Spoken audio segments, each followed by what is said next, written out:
వీటిలో బ్రేకింగ్ చూస్తున్నాం. నెల్లూరు జిల్లా కొవ్వూరు మండలంలో ఘోర ప్రమాదం చోటు చేసుకుంది. కారు బీభత్సం సృష్టించిన ఘటనలో 6 మృతి చెందారు. పోతిరెడ్డిపాలెం వద్ద ఓ ఇంట్లోకి కారు దూసుకెళ్లడంతో ఈ విషాదం చోటు చేసుకుంది. ముంబై జాతీయ రహదారిపై ఉన్న పెట్రోల్ బంక్ వద్దకు రాగానే అదుపు తప్పిన కారు ఓ ఇంట్లోకి దూసుకెళ్లింది. ఈ ఘటనలో ఆ ఇంట్లో నివసిస్తున్న వెంకటరమణయ్య అక్కడికక్కడే ప్రాణాలు కోల్పోయారు. కారులో ప్రయాణిస్తున్న 6 వైద్య విద్యార్థులు తీవ్రంగా గాయపడ్డారు. ఇక బుజ్జిరెడ్డిపాలెంలో స్నేహితుడి అక్క నిశ్చితార్థానికి వెళ్లి తిరిగి వస్తుండగా ఈ దుర్ఘటన జరిగింది. దీంతో స్థానికులు పోలీసులు 108 వాహనానికి ఫోన్ చేసి సమాచారం ఇచ్చారు. ఘటనా స్థలానికి చేరుకున్న పోలీసులు క్షతగాత్రులను నెల్లూరులోని ప్రైవేట్ ఆసుపత్రికి తరలించారు.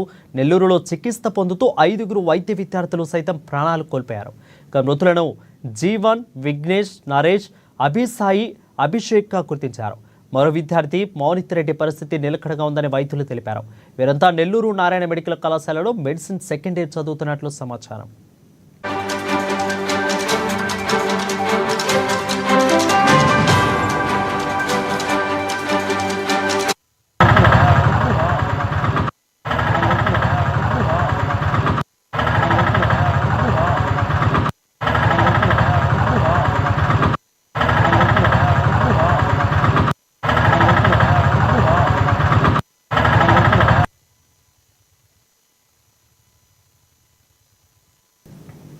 ఇక AP deputy CM Pawan Kalyan కు